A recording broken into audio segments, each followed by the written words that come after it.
It is our first day of school, so it's only fitting that I have this shirt on, and of course that's my background.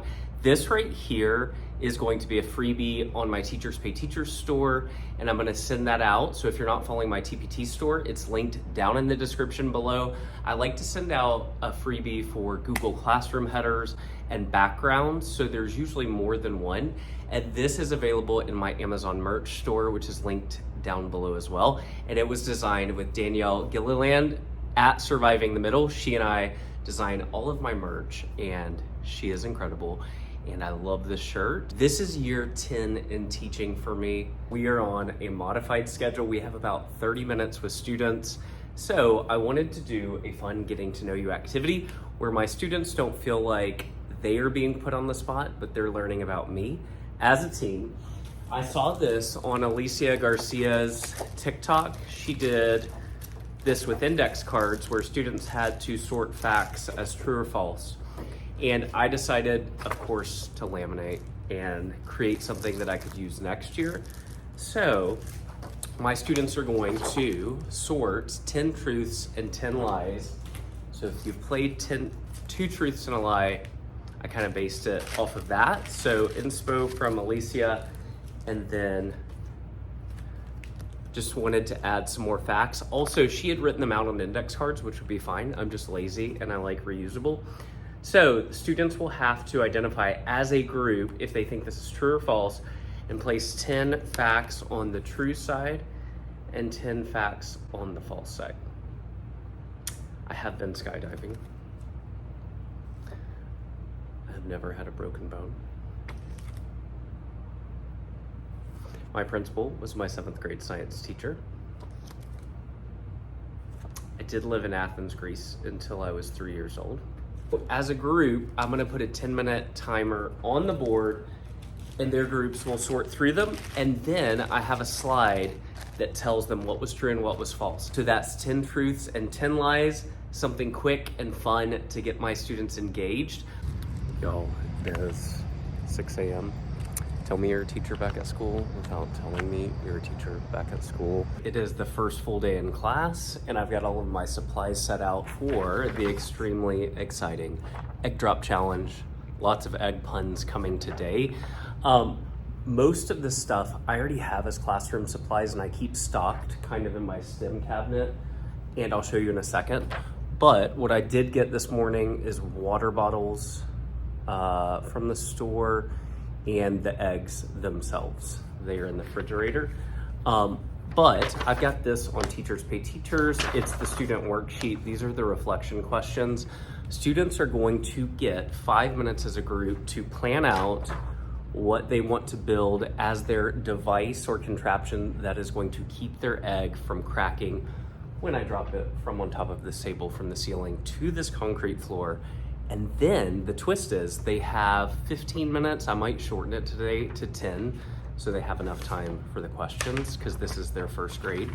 They have 10 minutes to build as a group. So each group is building a contraption, but they are not allowed to talk during the building phase. And every time I see them communicating in any way other than just gestures, they get frozen for 30 seconds and they cannot touch or build during that time. So that's the egg drop challenge. This is in my Teachers Pay Teachers store. It's linked in the description below. But I am excited because it's one of my favorite days. One of the great things about this being a first day of school activity, it's the first full day in my classroom, is that I'm not up at the front of the classroom talking for an entire day. It's less anxiety, less overwhelming. So even though I get the supplies, the rest of the day, I literally will introduce the challenge. I let them ask questions, and a lot of times they ask questions like, do we have to use the water? Can we cut the water bottle? And my rule is that anything I haven't said you can't do, you can do. And that way they can create and build, and I just see their creativity, but also I walk around the room. They're in alphabetical order right now. And today is a great day to see who works well together, where are your leaders in your classroom, and kind of see, because I try to create groups where I've got a leader, I've got all of the different things that make a great group. So the egg drop challenge is so much fun, and I want students to get engaged. I want to see their creativity. I want them to get up out of their seats, and I don't want them to feel like they're doing an icebreaker where they're terrified. This is them getting to know and talk to each other without me explicitly saying to do that.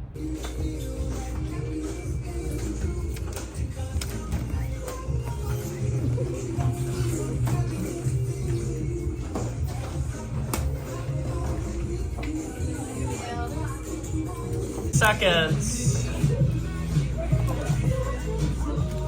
5, 4, 3, 2, 1.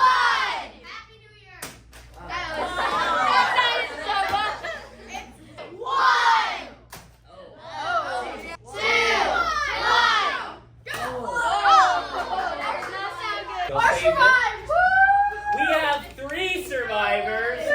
Bobby Joe, round of applause. Say good morning. So I've been trying to not leave for school as early so that way they have more time in the morning to play and eat and go to the bathroom. And of course my parents are coming over around lunch to let them out and to feed them. Yeah, come here, Alfie. Yeah.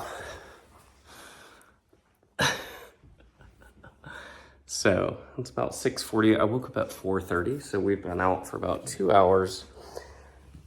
Yeah. Come here, Ivy, come here.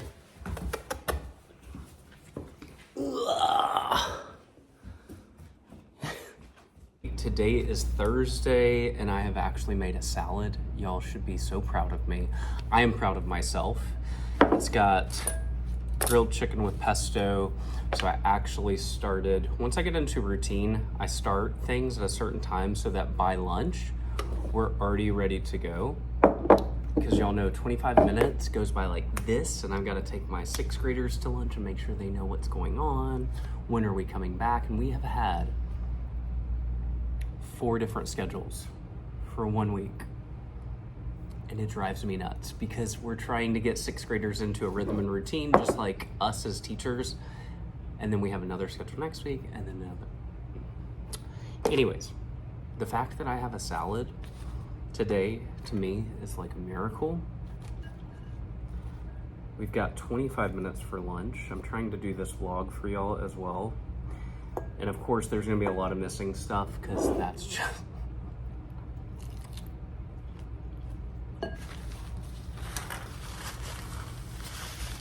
We're doing the best we can on the first week back, and you'll know if you're a teacher out there. So today, my students are starting this What is a Scientist activity. This is Josie Bensko's Teachers Pay Teachers product, Maniacs in the Middle.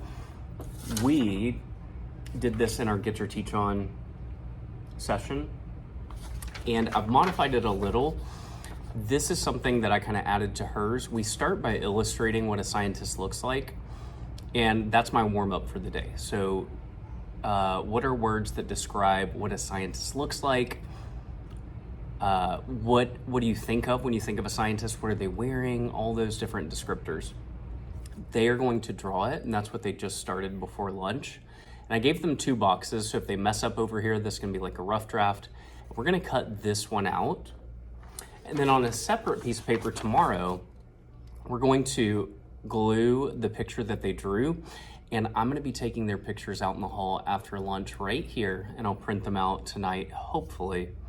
And so it'll be what I thought a scientist looks like and what a scientist actually looks like. Because the activity is all about anyone who asks questions about the world around them and seeks answers to the problems that come up in life is a scientist.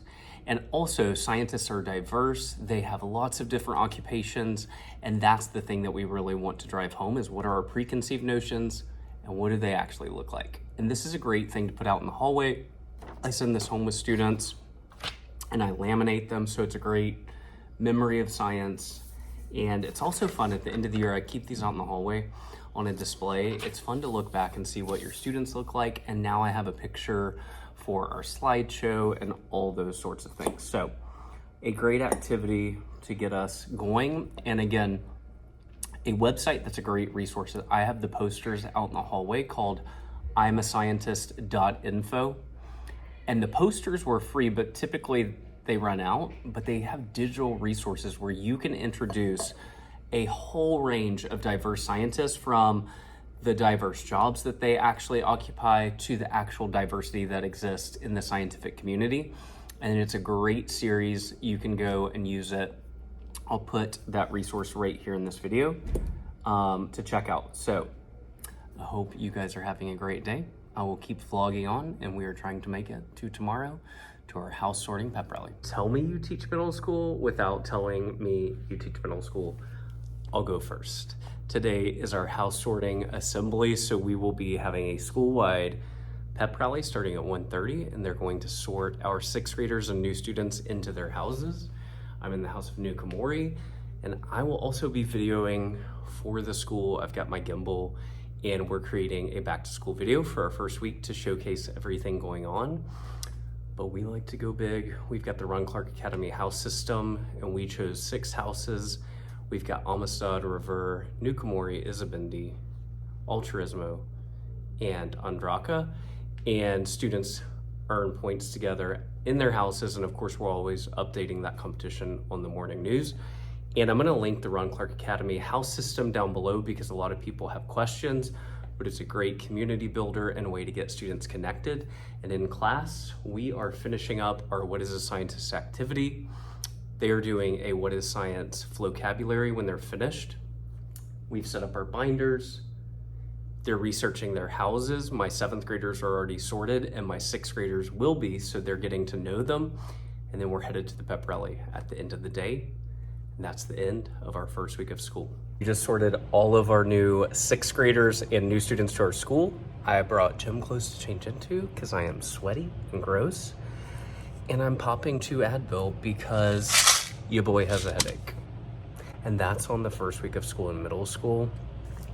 And now I'm going to edit our back to school video for our school and call it a day. That's the first week, y'all.